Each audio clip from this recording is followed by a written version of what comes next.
Hello everyone. Next tutorial जो 2015 का डीएससीबी का पेपर डिस्कस कर रहा था मैं। अभी फर्स्ट वाले पार्ट में मैंने 17 क्वेश्चन डिस्कस किए थे, फर्स्ट 17, और अब उसके बाद अगले कुछ क्वेश्चन डिस्कस करते हैं। ज़रा एक चीज़ ध्यान रखनी है आपने एग्ज़ाम के अंदर, जो मैंने अपना एक्सपीरियंस शेयर करूँगा। अगर आपको लगे कोई क्वेश्चन ईजी है तो उसको फटाफट और स्पीड पे करने की कोशिश करें, क्योंकि अगर आपके लिए ईजी है तो फटाफट उसमें आंसर ज़रूर निकाल लेंगे, श्योर होंगे। तो जब भी आपको लगे कि ये क्वेश्चन मैं कर सकता हूँ, ये कर सकती हूँ, तो उसको और फास्ट करना चाहिए, स्पीड पे करना चाहिए, राइट। बट ये भी ध्यान रखना ज़रूरी है कि उसको जल्दी करने में गलती ना हो जाए। जैसे 19 के बाद क्वेश्चन नॉर्मल लेवल के थे, 19 तक कॉलेज लेवल था। तो एक बार देखते हैं, यहाँ पे एक लीनियर ट्रांसफॉर्मेशन दे रखा है और पूछा गया है कि रैंक और नलिटी निकालनी है। हमें पता है रैंक और नलिटी जो होती है वो डायमेंशन के इक्वल होती है। तो क्योंकि डायमेंशन यहाँ पे 3 है, तो 3 यानी रैंक और नल का सम 3 होना चाहिए। तो ऑलरेडी सबके अंदर दे रखा है, तो वो तो हमारे पास हो ही रहा है, राइट। तो एक बार देखते हैं क्या ऑप्शन हो सकता है इसमें। तो यहाँ पे हमें क्या देखना है कि जब हम इसको कन्वर्ट करेंगे एक्स और जेड में, तो मान लेते हैं कि ये मेरे पास एक्स वाई जेड इस तरह से है, और इसको जब कन्वर्ट किया तो पहला आ गया 1 1 0, उसके बाद आ गया 0 1 0 0 1 1, और उसके बाद 1 0 और 1। ठीक है, ये आ गया हमारे पास। तो इस मैट्रिक्स की रैंक कितनी होगी बेसिकली हम देख रहे हैं। एक तरीका हो सकता है कि आप देख लेंगे ये जो हमारे पास वेक्टर स्पेस बन रहा है, ये लीनियर इंडिपेंडेंट वेक्टर है सारे के सारे ना, सारी रोज़ या सारे कॉलम लीनियरली इंडिपेंडेंट है। तो रैंक तो आ जाएगी 3 के इक्वल। या फिर रैंक निकालनी हो तो नंबर ऑफ़ नॉन ज़ीरो से भी निकाल सकते हैं। कैसे निकालते हैं, तो मैं यहाँ क्या कर रहा हूँ, इसमें देखता हूँ नंबर ऑफ़ नॉन ज़ीरो रोज़ कितनी आ रही हैं।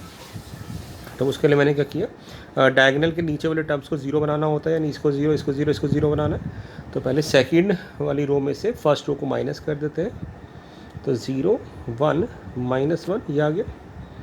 अब थर्ड रो में से सेकंड रो को माइनस कर देते हैं, तो 1 0 1 0 1 -1 0 0 और -2। तो हम क्या देख रहे हैं कि नॉन ज़ीरो रोज 3 है, तो इसका मतलब रैंक इसकी 3 हो जाएगी।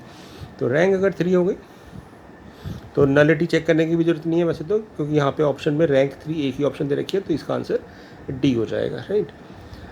19 क्वेश्चन भी डायरेक्ट है, फिबोनाची की सीरीज दे रखी है। यहाँ कह रहा है कि एक्सएन जो है वो एक्सएन -1 और एक्सएन -2 का सम है। तो और यहाँ पे एन 3 से ग्रेटर होकर 20 तक जा रहा है। तो अगर मैं इसको यानी ये फॉर्मूला x3 के लिए से स्टार्ट है, एप्लीकेबल है, तो यानी x3 को हम लिख सकते हैं x1 + x2, और फिर ऐसे ही x4 निकालने के लिए x3 + x2। तो हम क्या करते हैं कि x1 को मान लेते हैं a और x2 को मान लेते हैं b। तो जो x3 होगा वो a और b की टर्म्स में आएगा, यानी एक तरह से कह सकते हैं कि सारे जो अननोन नंबर्स होंगे वो ए और बी के टर्म्स में होंगे। तो इसका मतलब डायमेंशन कितनी हो जाएगी इसकी 2, क्योंकि 2 ही अननोन वेरिएबल्स हैं, तो हम कहेंगे डायमेंशन इसकी हो जाएगी 2। अब चलते हैं 20th क्वेश्चन पे। अगर मैं इस वाले एक्सप्रेशन को पूरे को x के इक्वल एज्यूम कर लूँ, और ये क्यूब रूट है, तो इसको क्यूबिक कर दूँ दोनों साइड, तो ये बन जाएगा x3। अब x3 जो मेरा ये है x एक तरह से, इसको मैं a मान लो, इसको b मान लो, तो x मेरा a - b है। तो a का क्यूब अब a - b का होल क्यूब क्या फॉर्मूला होता है, a क्यूब, यानी पहली वाली टर्म का क्यूब। तो ना यहाँ पे ये इस क्यूब रूट है, तो क्यूब से टर्म कट जाएगी।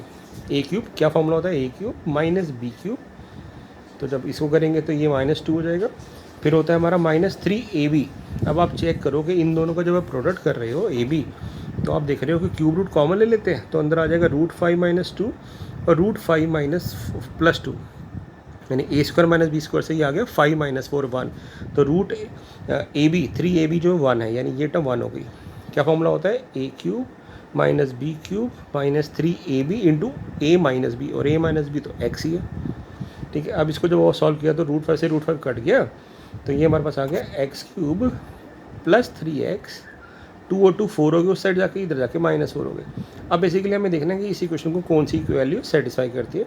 तो क्लियरली हम देख रहे हैं कि x = 1 इसको सेटिस्फाई कर रहा है, 1 + 3 - 4, तो यानी इसका मतलब x = 1 इसका सॉल्यूशन होगा, ठीक है।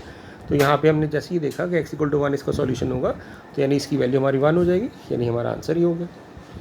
अब अगला क्वेश्चन तो बहुत ईजी था, 4 को लिख सकते हैं 2 का स्क्वायर, तो 2 की पावर x, और ये हो गया 2 की पावर 3।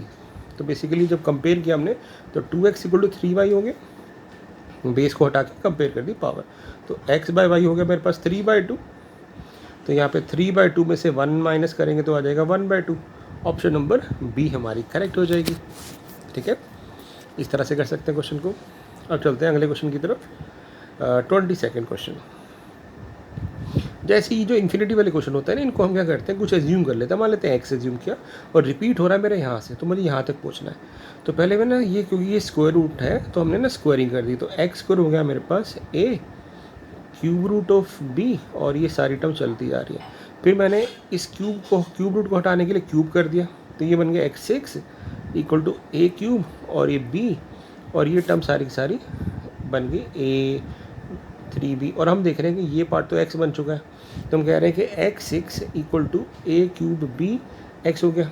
अब मैं x को इधर लाके कॉमन ले लेता हूँ, तो या तो x 0 आएगा या फिर x6 काट सकते हैं, और या फिर x जो होगा x की power 5 equal to a cube b हो जाएगा, क्योंकि मैंने क्या किया ना, एक तरह से इधर ला के x कॉमन ले लिया, x इधर ला के x कॉमन ले लिया। अब x 0 तो हो नहीं सकता, क्योंकि यहाँ a और b के बारे में कुछ नहीं कहा कि a और b 0 है कि नहीं 0 है, तो x कैनॉट बी 0, तो यानी x की पावर 5 ए क्यूब बी हो जाएगा, तो x हो जाएगा 5th root of a cube b, तो यानी ऑप्शन नंबर फर्स्ट हमारी करेक्ट हो जाएगी। चलते हैं अगले क्वेश्चन की तरफ 23। हाँ, ये भी देखिए फिर से कितना इजी क्वेश्चन है। हमें देखिए यहाँ पे दोनों का सम दिया हुआ, तो हम ना लोएस्ट टर्म का कॉमन ले लेते हैं, तो 5 की पावर n-1 कॉमन आ जाएगी, क्योंकि लोएस्ट इन दोनों में से 5 की पावर n-1 है। तो जैसे ही मैंने 5 की पावर n-1 कॉमन लिया, तो यहाँ बच गया 5, यहाँ बच गया 1 इक्वल टू 30। तो ये 6 इस 30 से कटेगा तो 5 देगा, तो 5 की पावर n-1 मेरे पास 5 हो गया, यानी 1 हो गया, तो n-1 1 हो गया, तो n मेरा 2 हो गया। अब मुझे इसकी वैल्यू निकालनी है, तो n को जब मैं 2 पुट करूँगा तो 2 × 2 4, 4 की पावर 1, तो आंसर आ जाएगा 4। ऑप्शन नंबर बी करेक्ट हो जाएगी 23rd की। अगला देखते हैं, अगला भी इंटरेस्टिंग सा क्वेश्चन था। अब यहाँ कह रहा है कि इसको जब ओपन करेंगे तो कितनी डिजिट आएगी, तो हमें देखना है कि ना यहाँ पे 2 और 5 को जब मल्टीप्लाई करते हैं तो 10 आता है, और 10 तो हमें नंबर ऑफ जीरो डायरेक्ट दे देंगे। तो मैंने क्या किया, यहाँ पे 2 की पावर 17 में से 2 की पावर 14 अलग ले लिया और वो इसके साथ मल्टीप्लाई कर दिया, तो मेरे पास 10 की पावर 14 तो अलग हो गया। अब मेरे पास बचा 2 की पावर 3 इंटू 3 की पावर 2 और इंटू 7, तो ये हो गया 9 7 63, 63 इंटू 8 करेंगे, तो मुझे सॉल्व करने की भी जरूरत नहीं है, मुझे पता है कि 3 डिजिट आएंगे, क्योंकि 3 डिजिट नंबर बन जाएगा। 3 डिजिट यहाँ से आएगी और इंटू 14, 10 की पावर 14 से मल्टीप्लाई करेंगे तो 14 0 आ गए, तो टोटल 17 डिजिट आ जाएगी इसके अंदर, तो ऑप्शन नंबर डी करेक्ट हो जाएगी। अगला देखते हैं कि 2 की पावर 15 को अगर 5 से डिवाइड करेंगे तो क्या होगा। चाइनीज़ रिमाइंडर थ्योरम से कर सकते हैं कि हमें पहले देखना है 2 की पावर कौन सी पे 5 से डिवाइड करने पे हमारे को 1 - 1 मिले या कुछ इजी सा आंसर मिल रहा है। तो मैं देख रहा हूँ 2 की पावर 1 2 होता है, 2 की पावर 2 4 होता है, 2 की पावर 3 8 होता है, 2 की पावर 4 16 होता है। तो ये 16 को जब मैं 5 से मल्टीप्लाई करूँगा तो मेरे को 1 मिल रहा है, और यहाँ पे -1 मिल रहा है, और ये 4 ही मिल रहा है, एक तरह से कह सकते हैं। ये मुझे इजी दे रहा है, यानी मैं देख रहा हूँ कि 2 की पावर 4 को करने पे 5 से डिवाइड करने पे mod 5 करने पे रिमाइंडर 1 दे रहा है, क्योंकि 15 पे चला जाएगा और 1 रिमाइंडर। तब इसकी पावर 4 अब मैंने ना 25 टाइम्स कर दी पावर, तो 1 की पावर 24 टाइम्स करूँगा, 25 टाइम्स करूँगा तो 1 ही रहेगा, और ये बन जाएगा 2 की पावर 100, यानी 2 की पावर 100 को अगर मैं 5 से डिवाइड करूँगा तो मेरा रिमाइंडर 1 आएगा। 1 रिमाइंडर ऑप्शन है मेरे पास, तो बी ऑप्शन करेक्ट हो जाएगी। ठीक है, और अगला क्वेश्चन तो बहुत ही ईजी था, ये तो टायर 1 में भी आया था कि लास्ट डिजिट क्या होगी। 6 को जब हम मल्टीप्लाई करते हैं तो 6 36 216, तो 6 की पावर कुछ भी करो यूनिट डिजिट 6 ही रहती है, तो इसकी 6 आ जाएगी डायरेक्ट। अगला देखते हैं, ये कह रहा है एवरेज निकालना है, ये नहीं कि सम निकालना है, एवरेज यानी मीन निकालना है किसका, 10 के मल्टीपल्स का 2 से लेके 198 के बीच में। तो वो कौन से होते हैं, वो होंगे 10 20 30 अप टू 190। तो हम क्लियरली देख पा रहे हैं कि यहाँ पे 19 टर्म्स आ पा रही है ना, 19 टर्म्स आ पा रही है। तो एवरेज कैसे निकालते हैं, सबका सम, तो 10 20 अप टू 190 इसका sum divide by number of terms, यानी 19 आ जाएंगी। अब ऊपर बढ़ रही है एपी सीरीज़, एपी सीरीज़ में हमारा फॉर्मूला होता है n/2, यानी 19 टर्म्स बाई 2, और एपी सीरीज़ है तो first term plus last term कर देते हैं, और नीचे 19 है ही, तो 19 से 19 कट जाएगा, ये आ गया 200, 200 बाय 2 करेंगे तो आ जाएगा 100, तो हमारा आंसर हो जाएगा 100, तो ऑप्शन नंबर बी करेक्ट हो जाएगी। अगला क्वेश्चन 9th क्लास के लेवल का, रेशलाइज कर देते हैं।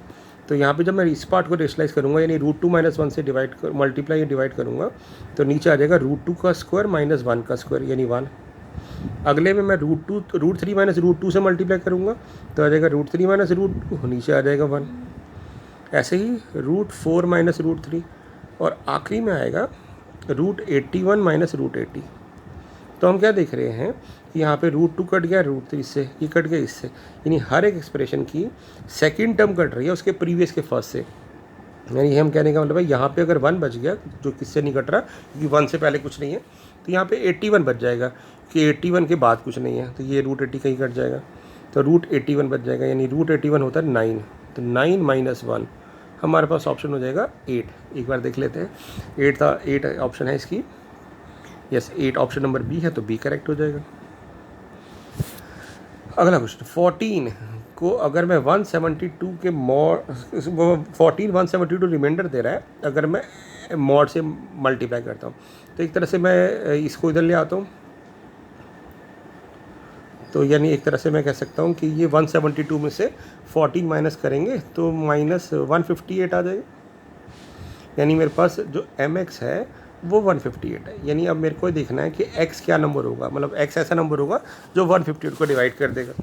तो अब 38 जो है वो उसकी टेबल में 158 नहीं आता, 66 का भी टेबल में नहीं आ रहा है, क्योंकि 66 को 3 से मल्टीप्लाई करोगे तभी नहीं आएगा, 54 भी नहीं आ रहा, यानी ये भी नहीं हो सकता, ये भी नहीं हो सकता। 79 इंटू 2 करते हैं ना, तो 158 आ रहा है हमारे पास सीधा सीधा, यानी डी ये हमारी ऑप्शन हो सकती है, क्योंकि m तो हमारा कोई भी इंटीजर हो सकता है प्लस माइनस, तो हमें उल्टा भी कई बार जाना सकते हैं क्वेश्चन में, ठीक है ना। तो इसका आंसर आ जाएगा 79। वही चाइनीज़ रिमाइंडर थ्योरम भी लगाई मैंने। 30th क्वेश्चन 30th क्वेश्चन कह रहा है कि यहाँ पे आप इसको डिवाइड करें, तो मैं क्या देख रहा हूँ कि 79 को जब मैं 11 से डिवाइड करता हूँ तो 77 आता है एग्जैक्ट, तो यानी 2 रिमाइंडर दे रहा है। 101 को जब मैं डिवाइड करता हूँ तो 99 पे 11 डिवाइड हो जाता है, 2 रिमाइंडर दे रहा है। और 125 को जब हम डिवाइड करते हैं तो 124 आता है, तो यानी 4 हो जाता है, 4 रिमाइंडर देता है, 121 होता है। अब मैं सबको मल्टीप्लाई कर देता हूँ, 79 101 125 इक्वल हो जाएगा 4 दूनी 8 दूनी 16, और 16 मॉड 15 हो जाएगा। अब 16 को भी हम फर्दर डिवाइड कर सकते हैं 11 से, तो जैसे हम 11 से डिवाइड करेंगे तो 5 रिमाइंडर आ जाएगा, यानी हम इसको पूरे को डिवाइड करने पे लीस्ट पॉजिटिव इंटीजर 5 आएगा। ऑप्शन नंबर ए हमारी करेक्ट हो जाएगी, 5 इज़ द राइट आंसर। अगला भी चाइनीज़ रिमाइंडर थ्योरम पे था, बस यहाँ एक ट्रिक थी कि यहाँ कह रहा है कि 7x जो है ना 13 रिमाइंडर दे रहा है जब 11 से डिवाइड करते हैं, तो हम क्या करते हैं भाई 13 तो 11 से ऑलरेडी बड़ा है, तो हम इसको छोटा कर देते हैं, यानी 13 में से भी 2 अलग कर लेते हैं, तो 11 ये 11m था, तो 11m+1 हो जाएगा, यानी 11 टाइम्स हो जाएगा।